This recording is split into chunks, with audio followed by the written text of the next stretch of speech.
እና በየሳምንቱ እያላኩ ባጭር ጊዜ ከፍዬ ልጨርስ ተስማማሁሽ። ተመስገን ነው ብቻ።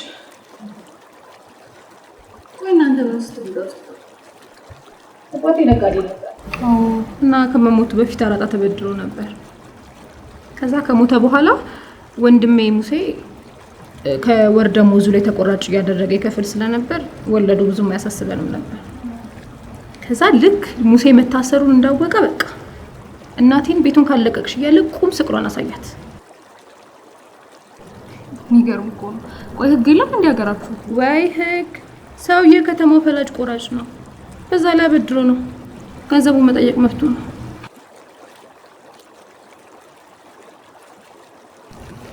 ታዲያ እንዴት ተሰመናችሁት? አንድ ማውቀው ልጅ አለ፣ እሱን ያስጨርሰልኝ። ከባድ ሰው መሆን አለበት አራጣ አበዳሪን ለማሳመን። በእርግጥ የታቸው ልጅ ነው። በዛ ላይ አካውንታንት ስለሆነ የገንዘብ ጉዳያቸውን የሚያማክራቸው እሱ ነው። ከባድ ሰው ነሽ። ጓደኛዬ ነበረ። ኦ የመጀመሪያዬ ነው። እንዴት ያለ ብልጣብልጥ እንደሆነ እንዳትጠይቂኝ። ብልጣብልጥነትን ሳልጠራጠርም። እንዴት ብልጥ ባይሆን ኖሮ አንቺን የመሰለሽ ልጅ ይበላ ነበር እንዴ? ቆይ ግን እንዴት እስካሁን ይሄን ታሪክ አልነገርሽኝም? ይህ ደግሞ ምን ተብሎ ይነገራል?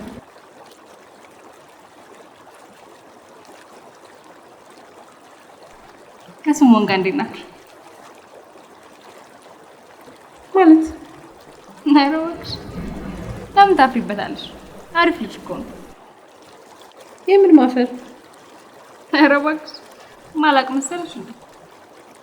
ደግሞ ምን እንደምታውቂ? ምንም ኬዝ የላችሁ? ኧረ በጭራሽ። የምር? ምን የምሬን ነው? እስካሁን አልቀመሰም?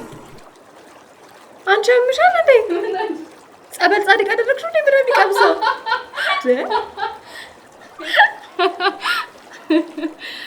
ምንም እንዳልገባሽ አትይኝ። ሪሌሽን ነበራችሁ አልነበራችሁ?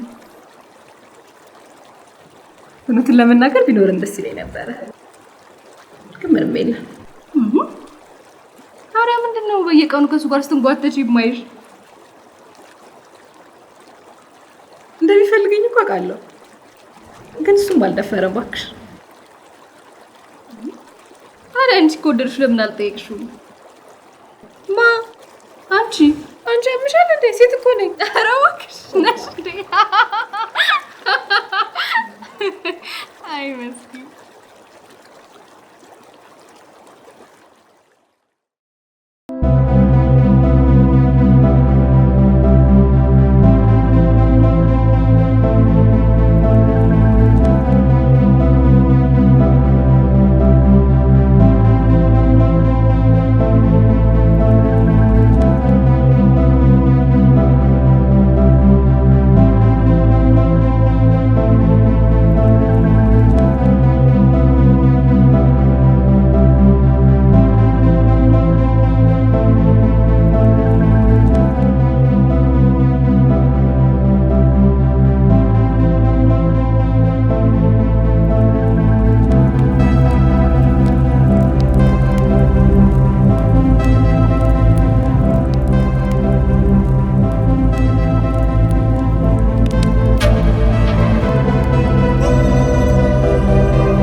እንኳን ደህና መጣሽ።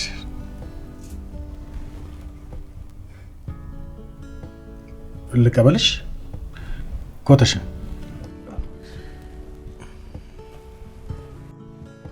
አንዷለም ንካል። አንዷለም እንግዳ በትክክል አልተሳሳትሽም። እባክሽ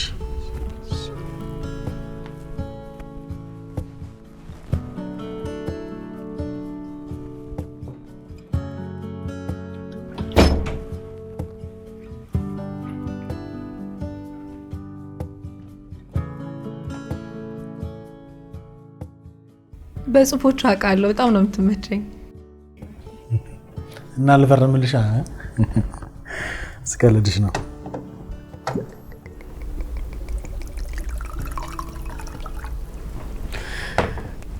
ማንበብ ትወጃለሽ? ብዙም ባይሆንም ሞክራለሁ።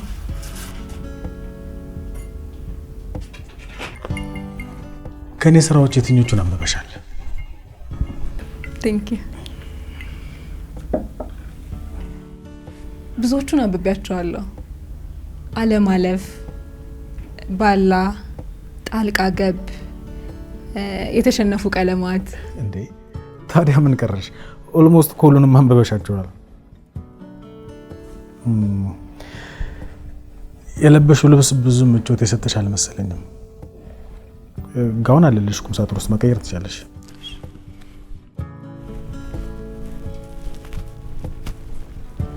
ብዙ እንጫወታለን።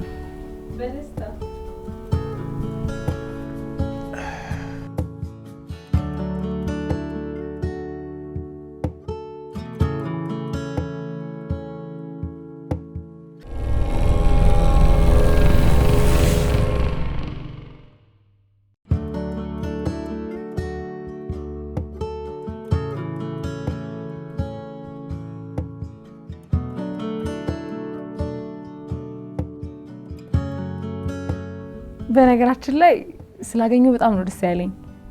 አግኝቼ ባዋራቸው ብዬ ከምላቸው ሰዎች አንዱ ነህ። ብታገኘኝ ኖሮ ምን ነበር የምታወሪኝ? መጀመሪያ ጽሁፎችን ከየት ነው የምታገኛቸው? ፈጥራቸው ነው ወይስ ከሆነ ነገር ተነስተ ነው? ግን ቆይ መጀመሪያ ከቀላሉ እንጀምር። አልገባኝም። ለኢንተርቪው ነው እንደተገናኘ ነው? ቀለል ካለው እንጀምር ብዬ ከሆነ ግን አድናቂዎች ሲያገኙ ምንድን ነው የሚሉ? አግኝቼ ባዋራቸው ብዬ ከመመኛቸው ሰዎች መካከል አንዱ አንተን ይሉኛል።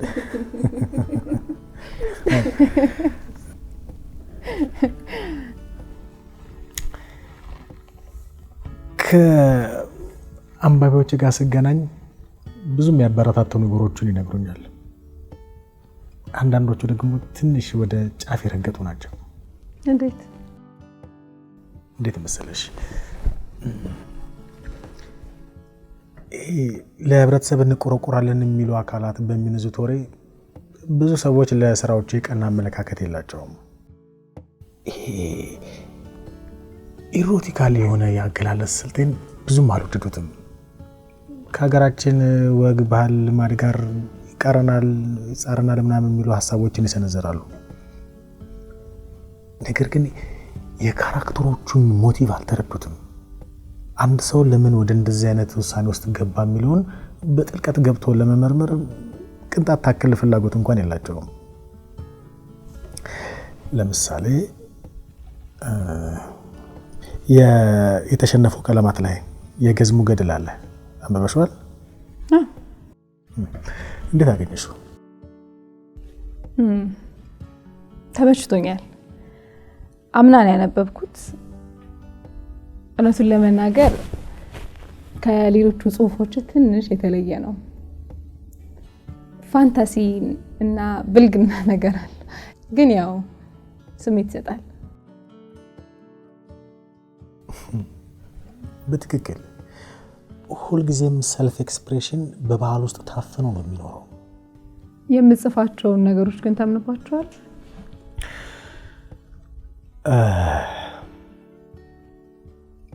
ይህንን ጥያቄ ሚዲያ ላይ ቢሆን ኖሮ ቴክሽን የጻፍኩት እኮ ልቦለድ ነው ምናምን ብዬ ቀባጠር ነበር።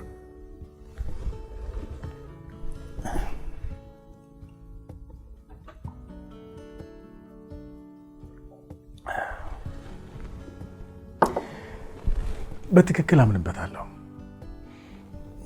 ገጸ ባህሪያቱ የሚናገሩት ነገር በተወሰነ ደረጃ የኔም እምነት ነው። በተለይ ቅድም ልገልጽልሽ እንደሞከርኩት በካራክተሮቹ ጫማ ውስጥ ገብቼ ስለሆነ ነገሮችን የማየው ገጸ ባህሪያቱ ዓለምን የሚያዩበትና የሚረዱበት ስሜታቸው ይገባኛል። እንዴት መሰለሽ ገዝሙ ስለ ደስታና ፕሌዠር የሚያወራው ነገር ያን የመጽሐፉን በምጽፍበት ወቅት የኔ ምሳቤ ነበር። ይህ ማለት በአንድም ሆነ በሌላ ገጸ ባህሪያት የደራሲያን ድምፅ ናቸው ማለት ነው።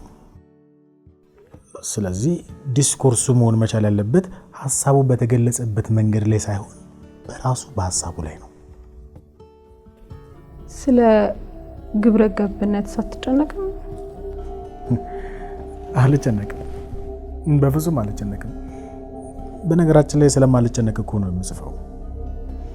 ይሄ ግብረ ገብነት ያስመሳዮች ነው። የጥበብ ስራ ዋነኛ ዓላማ ግን አንድን ሀሳብ መቀስቀስና ከተደራሲ ልብ ጋር በስሜት ማቆራኘት ነው። በቃ አለቀ። ይህን ማድረግ ስትቺ ብቻ ነው የተደራሲ ልብ ማግኘት የምትችይው። ይሄ ካልተደረገ ግን ከአንባቢሽ ጋር መግባባት አትችይም ማለት ነው። አልገባኝም። ከፍቅረኞቻችን ጋር ስንሆን ነፃነት የሚሰማ ለምን ይመስልሻል? መገማመት ስለማይኖር። በትክክል በመካከላችሁ ሀቀኝነት ስላለና ይገምተኛል ብለሽ ስለማትጨነቂ ለንግግርሽ እንኳን ቃላትን ሳትመርጭ ነው አይደል የምታወሪው? አይደል? እንዳሻሽ ነው የምትሆኚው። ምና በቅንነት ተግባባችሁ ማለት አይደለም። በዚህ ማለት ደግሞ ግብረ ገብነት ጥቅም ሳይኖረው ቀረ ማለት ነው። ስለዚህ ደራሲያኑ ለአንባቢያን ግብረ ገብነትን ከመስበክ ይልቅ የሚያውቁትን እውነታ ቢያካፍሉ ይሻላል ባይ ነኝ። የጥፋተኝነት ስሜት ጊልቲ ኮንሽስነስ አታምንበትም ማለት ነው?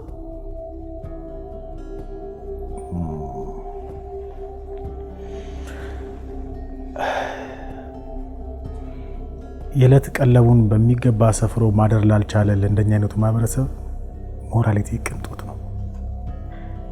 እንዴት መሰለሽ፣ ሰው ሲፈጠር የራሱን ሀብት ይዞ ነው የሚፈጠረው ብዬ አምናለሁ። አንዳንድ ሰው በተፈጥሮ ንግግር ላይ በጣም ጎበዝ ይሆናል፣ አንዳንዱ ደግሞ ማስመሰል ይችልበታል። ስለዚህ እንደዚህ አይነቱ ሰው ወይ ፖለቲሽያን አሊያም ደግሞ አክትረስ ሆኖ መኖር ይችላል ማለት ነው። በነገራችን ላይ የኛም ገዝሙ እኮ ይሄን ያደረገው እጁ ላይ ያለው ተፈጥሮ የለገሰችውን ሀብት ለሰርቫይቫልነት ቢጠቀም በፈጣሪ ዘንድ እንኳን የሚያስኮን ነው አይመስለኝም። እንደውም ሌሎች ሰዎች ባላቸው ነገር ሲሸማቀቁ እሱ ተፈጥሮ የለገሰችውን ጸጋ ተጠቅመው ስኬታማ በመሆኑ ሊደነቅ ነው የሚገባው።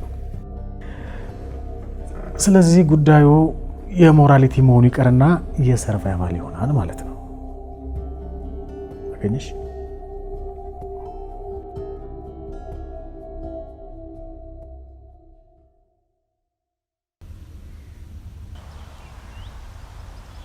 Postmodern literary theory has its own negative factors.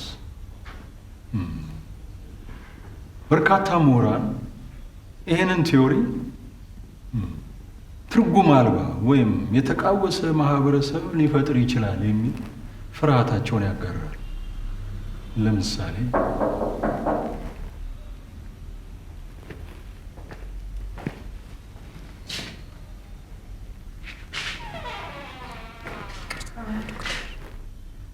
ከድግስ ነው እንደመጣሽ አምሮብሻል ማለት ነው።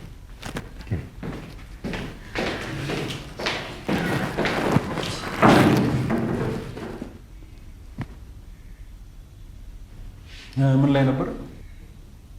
የፖስት ሞደርን ቲዮሪ አሉታዊ ተጽዕኖዎች ላይ። Thank you. Every theory is created to express the psychology of that specific era. በተነጋገርነው መሰረት ፖስት ሞደርን ቲያትር ቲዮሪስ አሉታዊ ተጽዕኖዎች ላይ በዛ ዙሪያ የእናንተ ሀሳብ ምንድን ነው? እስቲ ሀሳባችሁን አጋሩ። እንደኔ ፖስት ሞደርኒዝም አፍራሽ ቲዮሪ ይመስለኛል። በተለይ እንደኛ አይነት በረጅም ዘመናት የተገነባ ረቂቅ ስነ ልቦናዊ ማንነት ያለውን ማህበረሰብ ሁሉን ነገር ንዶ አቅጣጫ የለሽና አለቃቃሽ እንዲሆን የሚያደርግ ቲዮሪ ነው ብዬ አምናለሁ። አንዳንዴ ሁሉንም ቲዮሪዎች ነጮች ስላመጡት ብቻ ትክክል ነው ብሎ መቀበል ተገቢ አይመስለኝም።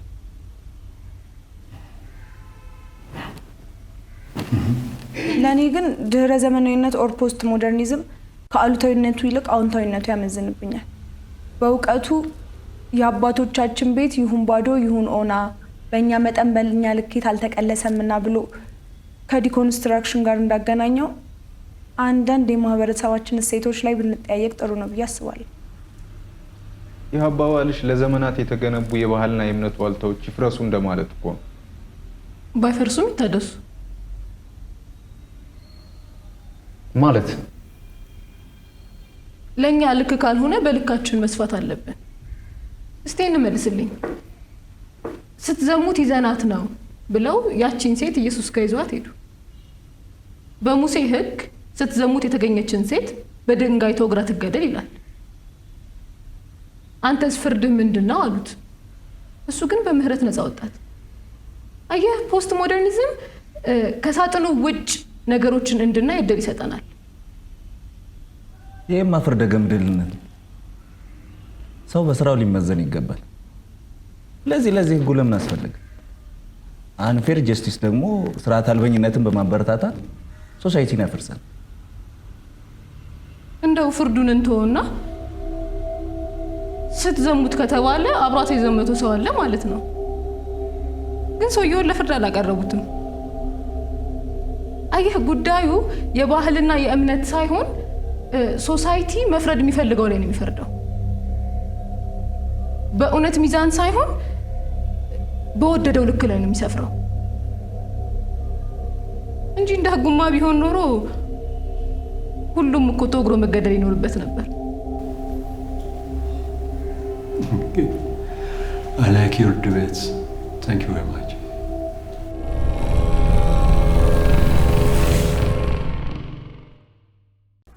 ብዙ ነው 18 ኮንቴነር ነው። በዚያ ላይ ደግሞ አንድ እዚህ ግባ ማትለው ተራ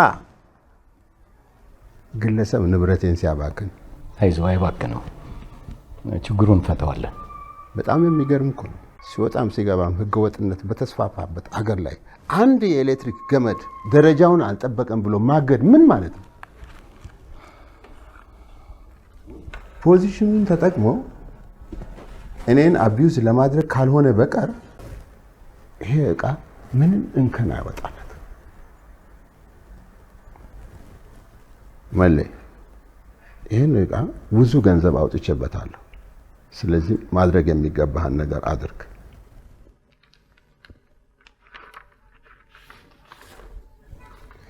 ይሄን የእገዳ ደብዳቤና ዲክላሬሽን ሰጠኝ።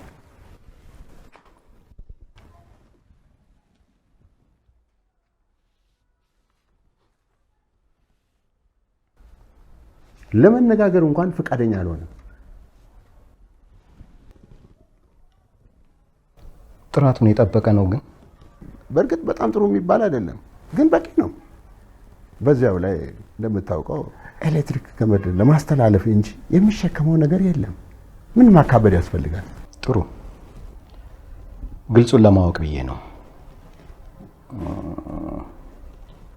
ዲክላሬሽኑ ላይ የፈረመውን ሰው አውቀዋለሁ። የኛ ሰው ነው።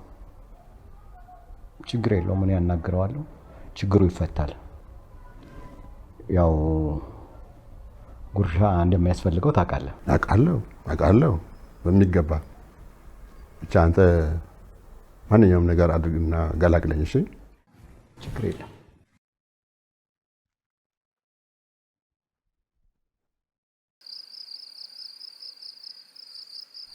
ለውጥሽ ግን ታውቆሻል? እንዴት? ሌላ ሰው እየመሰልሽ። አይ ሀበሻ አማረብሽ ላለ ማለት ነው አይደል? በቁንጅና እንኳን ድሮ ማትታሚ። በምንድን ነበር የምታሙ?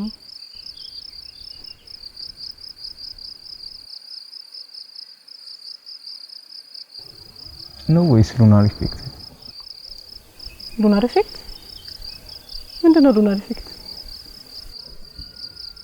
ሉናር ኢፌክት ማለት ጨረቃ ሙሉ ስትሆን በሰዎችና በሌሎች የህዋን ባህሪያት ላይ የሚከሰት የባህሪ ለውጥ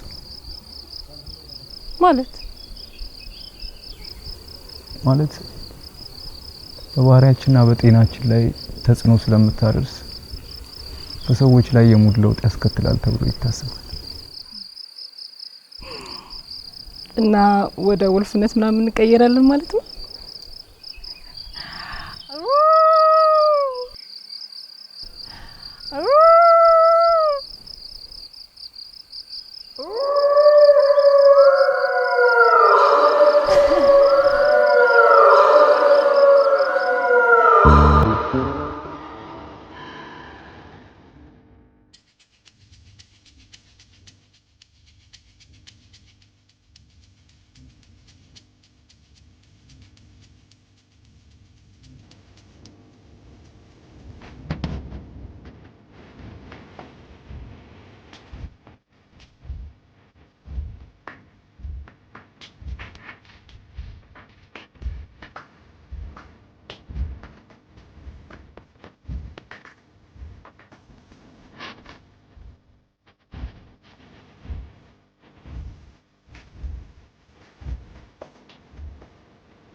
ትንሽ ተቆራልክ እንጂ ደህና ነህ። ምን ይደረግ ብለሽ እንዲያውም ፊልተር አድርጌ ነው እንጂ እንደዚሁ ብታይኝ ኮሮኮንች መስይልሻለሁ።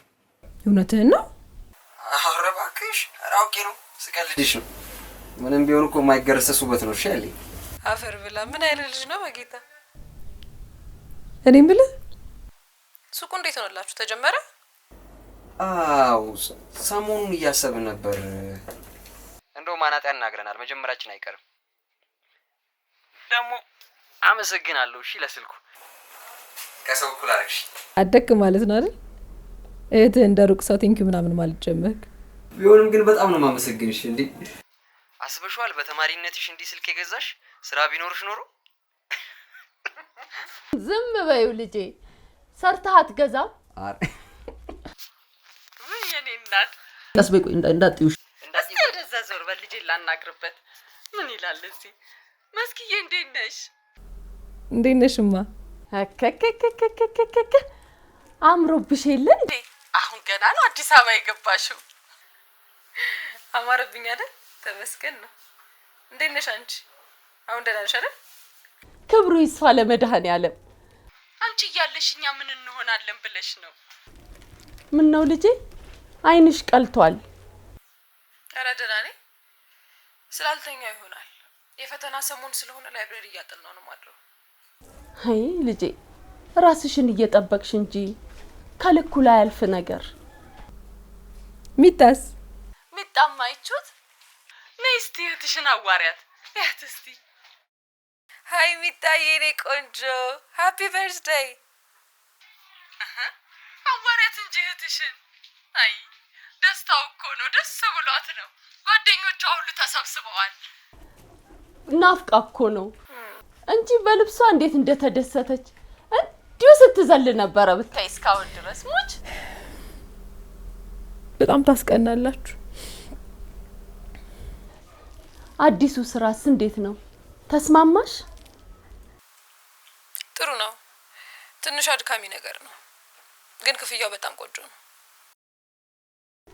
የት ነበር ያልሽኝ? ኤንጂ ውስጥ ነው።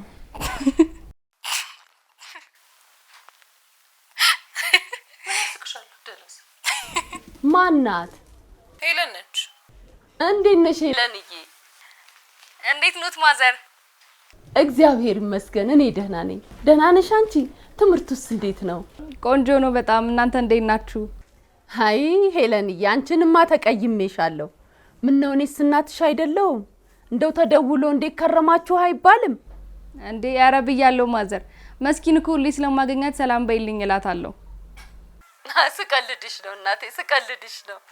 መቼም አንቺም እኮ የተባረክሽ ልጅ ነሽ። ጥሩ ጓደኛዋ። በርቱልኝ ብቻ። ትምህርታችሁን በርትታችሁ ተማሩ። እንግዲህ ልትጨርሱም አይደል? መቼ ነው ትምህርቱን የምትጨርሱት? አሁንማ እየጨረስን ነው። በሚቀጥለው አመት ነው የምንመረቀው። እሰይ ይሁን። ወገቤን አስሬ ነው ማስመረቃችሁ። ብቻ ለዛ ያድርሰን። በሉ ተባረኪ እናቴ። አሜን ማዘር። እግዚአብሔር ከእናንተ ጋር ይሁን። እማምላክ ድብቅ ሽፍን አድርጋ እንደው ፍጻሜውን ታሳየን።